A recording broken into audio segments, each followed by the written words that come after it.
Assalamualaikum warahmatullahi wabarakatuh. Perkenalkan, nama saya Ahmad Yani LS dengan NIM 011 kelas 2E, ingin memaparkan materi guna memenuhi tugas UAS. Materi yang saya paparkan hari ini adalah materi tentang santri, abangan, dan priai. 3 lingkungan yang berbeda: pedesaan, pasar, dan kantor pemerintahan pada zaman dulu, yang dibarengi dengan latar belakang sejarah kebudayaan yang berbeda, serta peradaban Hindu-Buddha Islam di Jawa telah mewujudkan adanya abangan, santri, dan priai tersebut. Abangan menekankan pentingnya aspek-aspek animistik perwujudan dalam pesta-pesta ritual yang berkaitan dengan usaha-usaha untuk menghalau makhluk halus yang dianggap sebagai penyebab dari kesengsaraan masyarakat. Sering disebut juga sebagai ritual selamatan. Yang kedua adalah santri, yang menekankan aspek-aspek Islam. Penekannya pada tindakan-tindakan keagamaan dan upacara-upacara sebagaimana digariskan Islam.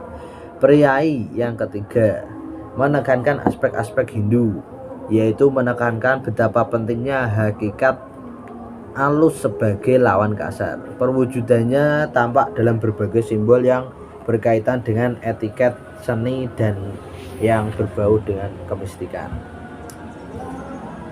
Lebih jelasnya mengenai abangan, dalam studi Dr. Gates dilaporkan bahwa orang Jawa mengakui eksistensi satu varian atau tradisi agama abangan yang tersendiri.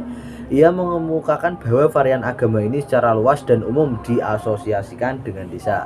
Tradisi agama abangan yang pada pokoknya terdiri dari pesta ritual, teori selamatan, satu kompleks kepercayaan yang luas dan rumit tentang roh-roh dan seperangkat teori dan praktek penyembuhan, ilmu tenung, dan ilmu gaib diasosiasikan dengan cara yang luas dan umum dengan desa Jawa. Meskipun Gates juga mengasosiasikan proletariat kota, yaitu kelas-kelas rendah di daerah perkotaan, dengan varian agama abangan, secara tegas Gates mengidentifikasikan varian abangan dengan kaum tani. Varian agama abangan secara tegas Gates mengidentifikasikan varian abangan dengan kaum tani. Abangan itu adalah kaum tani Jawa. Agama abangan menggambarkan sintesa petani antara hal-hal yang berasal dari kota dan warisan-warisan kesukuan. Satu sinkretisme sisa-sisa lama dari selusin sumber yang tersusun menjadi konglomerat untuk memenuhi kebutuhan rakyat yang berjiwa sederhana yang menanam padi di teras-teras yang diairi. Dalam konteks ini disimpulkan bahwa abangan sebagai varian agama mengacu kepada apa yang dalam bahasa sehari disebut tradisi rakyat pokok dan tradisi kaum tani. Intinya terdiri dari selamatan, perjamuan untuk lingkungan tetangga dengan tujuan agar selamat.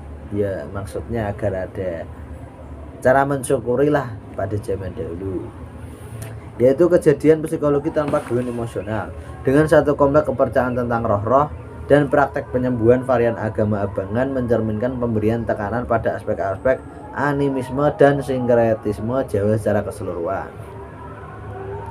Salah satu ciri abangan adalah sikap masa bodoh terhadap ajaran dan hanya terpesona oleh perincian-perincian upacara. Yang kedua adalah varian santri. Varian ini mengacu pada ciri-ciri yang lebih pasti kepada pola-pola kebudayaan yang hanya diasosiasikan dengan orang-orang santri saja, termasuk satu sistem yang jelas tentang kepercayaan dan kepercayaan. Nilai-nilai dan norma-norma sebenarnya lebih dikenal sebagai tradisi agama Islam. Varian santri dimanifestasikan dalam pelaksanaan yang cermat teratur ritual-ritual pokok agama Islam seperti kewajiban salat 5 waktu, sholat Jumat, berpuasa, dan menunaikan ibadah haji ke Mekah. Ia juga dimanifestasikan dalam satu kompleks organisasi sosial seperti Muhammadiyah, Masyumi, terus ada juga NU dan lain sebagainya. Nilai-nilai bersifat anti birokratik, bebas, dan egaliter. Orang-orang santri hidup berkelompok-berkelompok. Sekarang hal itu sudah berkurang dibandingkan dengan sebelum perang, namun masih nampak juga pengelompokan mereka. Akhirnya ketaatan melakukan ibadah salatlah yang pada tingkat terakhir merupakan ukuran santri, sedangkan priai dan abangan hampir tidak pernah melakukannya. Jadi kalau zaman dulu santri itu paling paling mempunyai ketauhidan dan mempunyai akidah yang sangat jelas.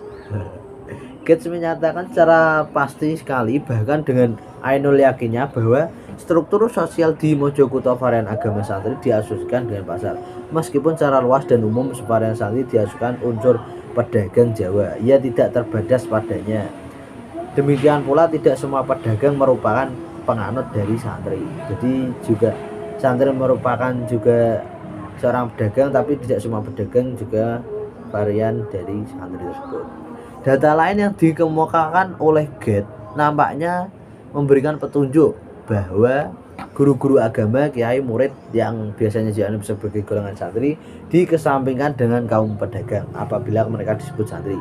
Terkadang kepada guru agama itu modern juga menyatakan bahwa guru-guru agama ortodoks dan pesantren-pesantren mereka telah sampai tingkat tertentu, masih merupakan inti struktur sosial di pedesaan. Jadi santri itu tidak mengetokkan kesantriannya, selalu berlabel dengan menggunakan pedagang. Yang ketiga yaitu varian priai. Gates berasumsi bahwa priai adalah kaum yang elit yang sah, memanifestasikan satu tradisi agama yang khas yang disebut sebagai varian agama priai. Tadinya hanya mengacu pada golongan bangsawan yang turun-temurun yang oleh Belanda telah dilepaskan dari ikatan mereka dengan raja kerajaan yang ditaklukkan dan yang lalu dijadikan pegawai negeri yang diangkat dan digaji elit pegawai ini, yang asal usulnya dapat ditelusuri kembali ke keraton-keraton zaman Hindu-Buddha pada zaman penjajahan, terus mempertahankan memelihara tata krama keraton yang sangat halus, kesenian yang sangat kompleks dan meliputi seni drama tari, musik, puisi, dan juga lain sebagainya. Mereka tidak menekankan animisme dalam sinkretisme Jawa secara keseluruhan sebagaimana dilakukan oleh kaum abangan. Tidak pula menekan unsur Islam sebagaimana para santri, melainkan tekankan unsur Hinduisme.